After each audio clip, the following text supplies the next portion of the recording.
दोस्तों आज हम वीर ज़ारा मूवी का पार्ट 3 दर्शाकर अपने जज्बात आपके सामने रखेंगे। वीडियो को लास्ट तक देखना।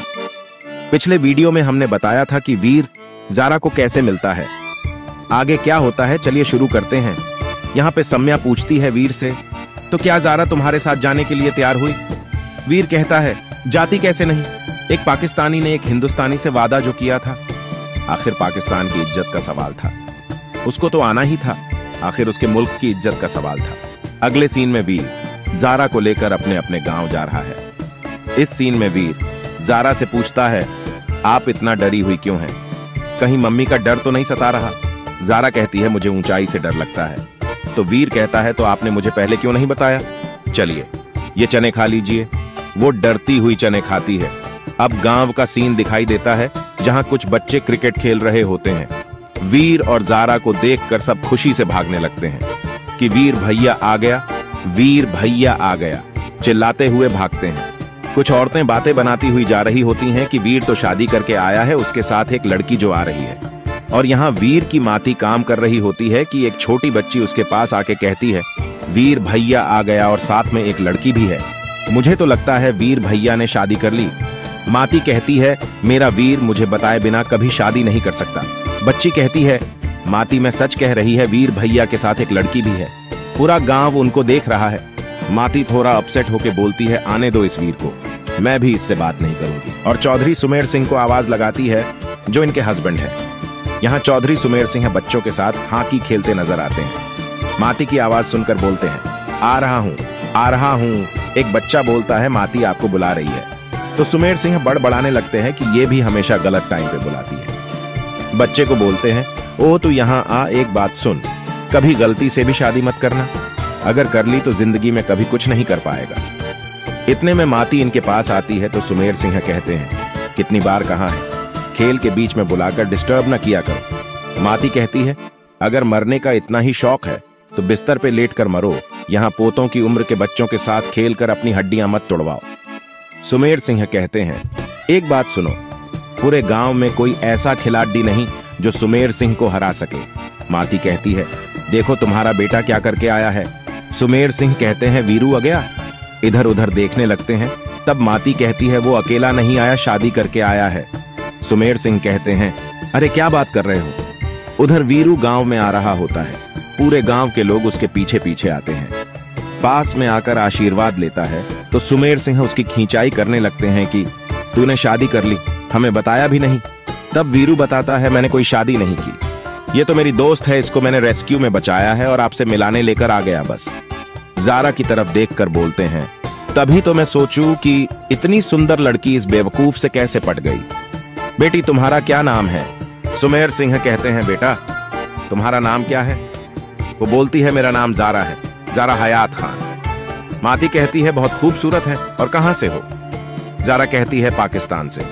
पाकिस्तान का नाम सुनते ही सुमेर सिंह एग्जिटेड हो जाते हैं। कहते हैं, अरे तुम तो हमारे स्पेशल गेस्ट हुए, हमने अपने देश के लोगों को बहुत सेवा की है, पर यह पहला मौका है जब हमारे पड़ोसी मुल्क से कोई आया है। बेटा तुम क्या खाओगे, चाय, दूध, लस्सी?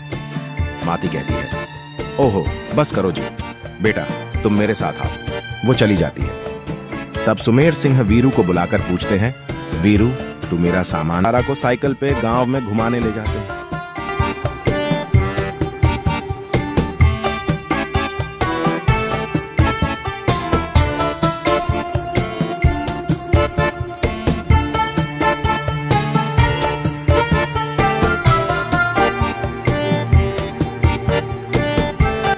सुमेर सिंह बताते हैं, यहाँ बच्चों को 8वीं तक पढ़ाया जाता है, उसके बाद करतारपुर में आगे की पढ़ाई होती है। ज़ारा बोलती है, और लड़कियां? सुमेर सिंह कहते हैं, ये पॉसिबल नहीं है लड़कियों को पढ़ाई के लिए दूर भेजना, वैसे भी वो घर संभालती हैं, उनके लिए उच्च शिक्षा का क्या करेंगे? ज़ारा कहती है, पर ये तो नाइंसाफी है बाबूजी। सुमेर सिंह अचंभित होकर साइकिल रोक देते हैं और बोलते हैं, वो कैसे? ज़ारा कहती है, आपने जो गांव के लिए किया है वो तो लोग सदियों तक नहीं कर पाते, पर जहां आपने लड़कों को इतना काबिल बनाया कि वो दुनिया का सामना कर सके, वहीं आपने लड़कियों को पीछे छोड़ दिया। तभी तो एक वीर पायलट बन गया और गांव की सभी लड़कियां वहीं के वहीं रह गई। आज तो लड़कियां चांद तक जा रही हैं और लड़कों के कंधे से कंधा मिलाकर चल रही हैं। तभी तो शायद इस गांव में कोई लड़की पढ़ाई करके वीरू से आगे नहीं निकल पाई, है ना बाबूजी? तुरंत माती बाबूजी को आवाज देती है कि लोहड़ी जलाने का टाइम हो गया, कपड़े बदल लो। फिर यहाँ एक खूबसूरत गाना होता है।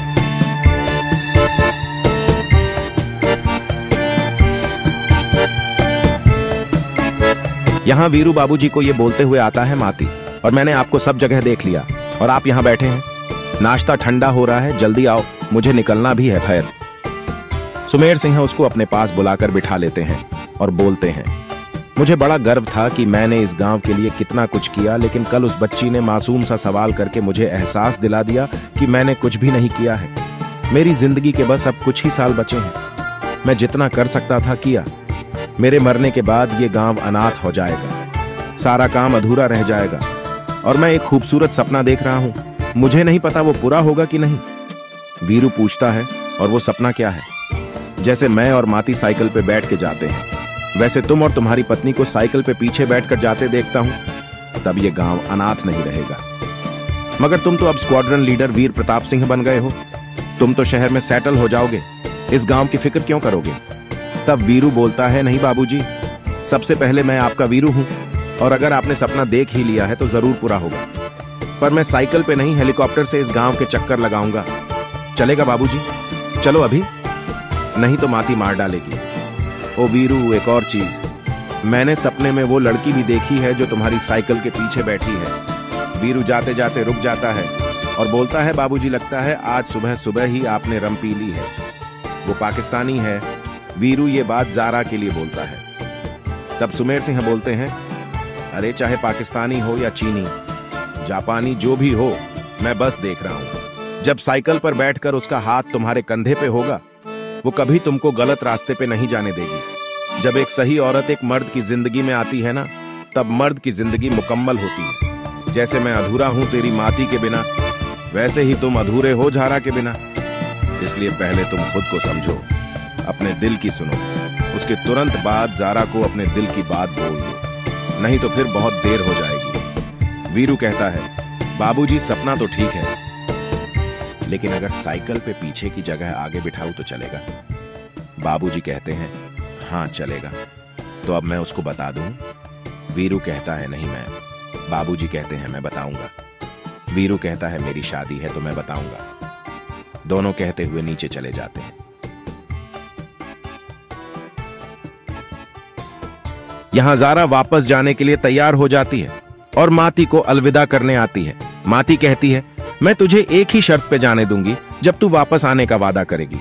जारा वापस आने का वादा करती है और बोलती है, क्या मैं बदले में आपको बेबी बुला सकती हूं? दोनों इमोशनली हो जाते हैं।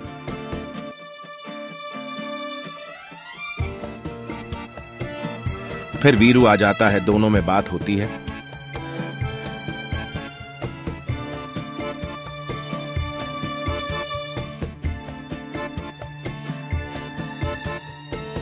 माती वीरू से कहती है, उसको अटारी स्टेशन पे ट्रेन में बिठाकर ही आना। सब लोग अलविदा करते हैं।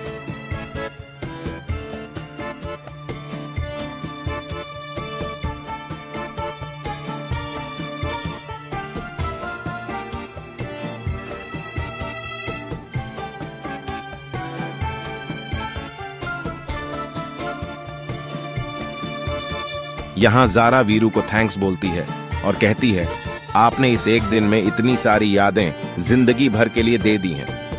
वीरू कहता है, आखिर एक हिंदुस्तानी ने एक पाकिस्तानी से वादा जो किया था।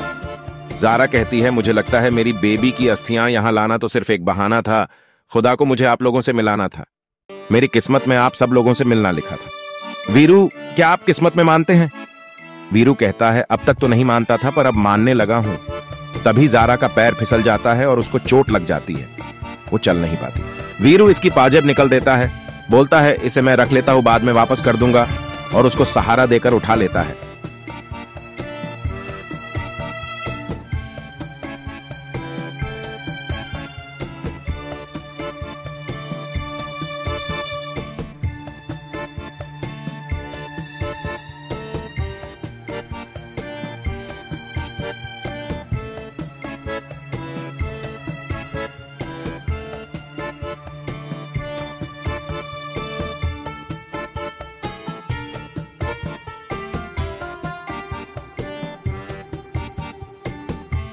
दोनों अटारी स्टेशन पे बातें करते हुए आते हैं। तभी यहां मनोज वाजपेयी की एंट्री होती है। यह सीन बहुत ही सस्पेंसिव होता है। इसको देखकर ज़ारा आश्चर्य करती है और वो आकर ज़ारा से बात करता है।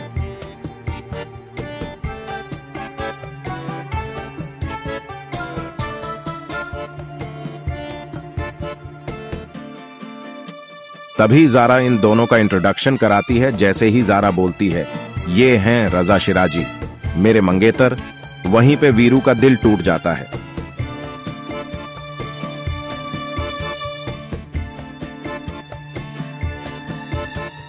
यहां ज़ारा बोलती है ट्रेन में सीट्स मिल गई हैं, आप हमें चलना चाहिए।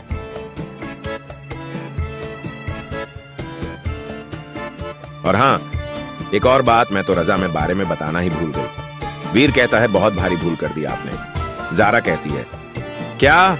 वीर फिर से कहता है बहुत बड़ी भूल कर दी आपने। ज़ारा मैं बहुत ही सिंपल आदमी हूं, सीधी भाषा बोलता हूं और सीधी बात समझता हूं, लेकिन पहली बार बाबूजी और माती की वजह से मैं टेढ़ा सोचने लग गया।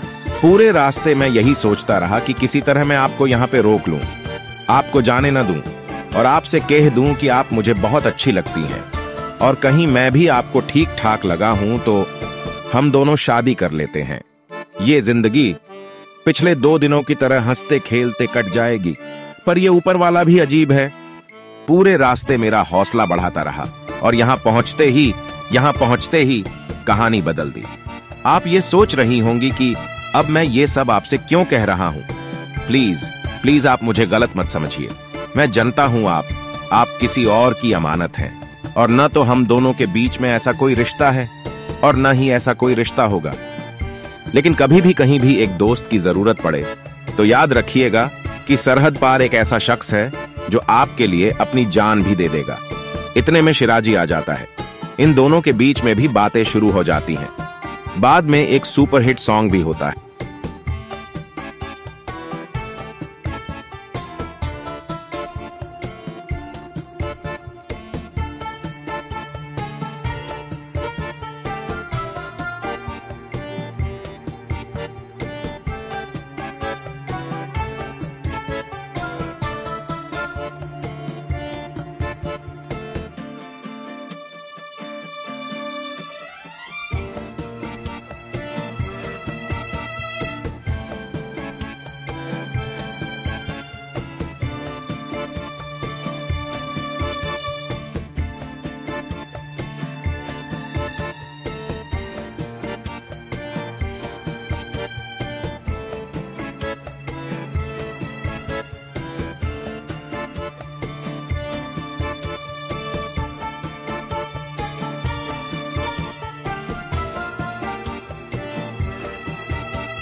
इसके बाद सीन खुलता है पाकिस्तान की जेल में, जहां वीर साम्या को यह सब कहानी सुना रहा होता। यहीं पे कहानी में इंटरवल होता है। इतनी खूबसूरत स्टोरी के लिए एक लाइक तो बनता है। वीडियो का अगला भाग देखने के लिए चैनल को सब्सक्राइब जरूर करना दोस्तों। जय हिंद।